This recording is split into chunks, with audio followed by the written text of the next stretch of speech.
Now for us, what happens when I pass something on?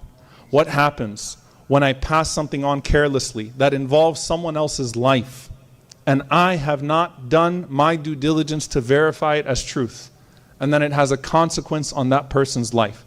Even if you were not in front of a judge and standing in a courtroom, you better believe that you will one day stand in front of the judge in a great courtroom, the court of Allah subhanahu wa ta'ala, and He Himself will be the judge.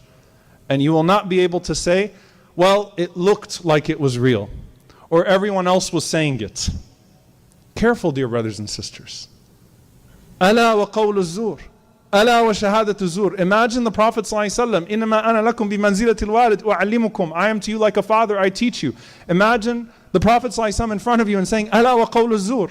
Be careful with bearing false witness. Be careful with passing on a lie that can have a consequence on someone else's life. Be careful with your recklessness.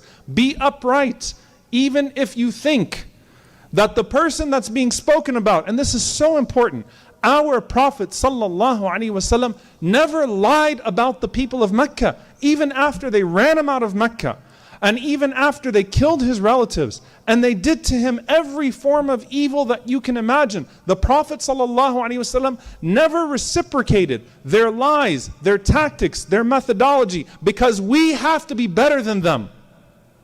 We can't cede the moral ground. We can't cede the moral ground. So the Prophet ﷺ didn't go around and say, hey, let me tell you about Abu Jahl and what I heard about Abu Jahl. Let me tell you about Abu Lahab and what I heard about Abu Lahab.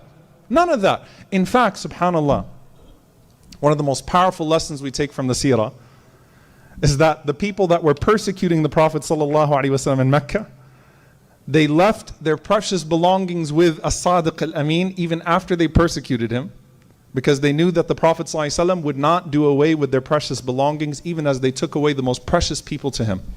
Can you imagine?